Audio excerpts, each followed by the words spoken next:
খুলনা ইদানিং চরের হাট নামটি খুব ট্রেন্ডে চলছে। খুলনায় ভালো কোনো ঘুরতে যাওয়ার স্থান না পেয়ে আজকে বন্ধুদের নিয়ে হুট করেই চলে আসলাম চরের হাট।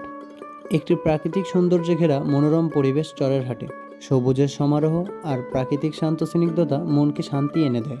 এই শান্ত লেকটি চরের হাটের সৌন্দর্যকে আরও বাড়িয়ে দিয়েছে। বোটে করে ঘুরে বেড়ানো কিংবা ব্রিজের উপর দাঁড়িয়ে প্রকৃতির শোভা দেখা দুটোই মনোমুগ্ধকর অভিজ্ঞতা। এখানে ছবি তোলার জন্য বিভিন্ন রকম ফটো বুথ রয়েছে।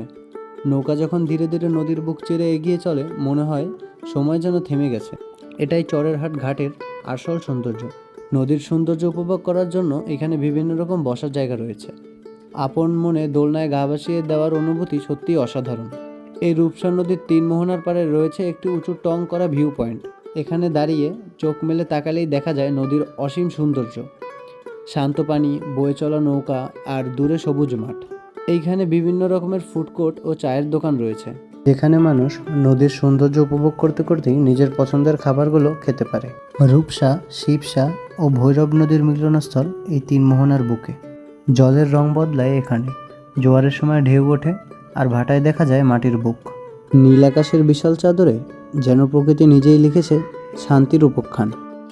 দুপুরের আলোতে গাছের পাতায় খেলে রোদের ঝিলিক, একটুখানি বাতাস, একরাশ লাল ফুল আর অসীম আকাশের নিচে দোল খাওয়া কৃষ্ণচূড়া, এ যেন প্রকৃতির ভালোবাসার ভাষা। সন্ধ্যা নামলেই চরের হাট জেগে ওঠে নতুন রূপে। ক্যাফেগুলো সেজে ওঠে উষ্ণ আলোয়। টং দোকানে ছোট ছোট বাতি যেন সাদামাটা সন্ধ্যাটাকে করে তোলে উৎসব মুখর। মানুষের আনাগোনা বাড়তে শুরু করে, ফুডকোর্টগুলোতে ভিড় বাড়তে শুরু করে। সর্বোপরি ফ্রেন্ডস, ফ্যামিলি কিংবা প্রিয় মানুষ নিয়ে সময় কাটানোর মতো খুলনায় এটা অনেক সুন্দর একটা স্পট।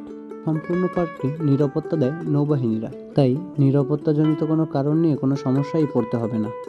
মন খারাপ থাকলে একবার চরের হাট ঘুরে আসতে পারেন, আশা করি রিফ্রেশ লাগবে। আজকের মতো আল্লাহ হাফিজ।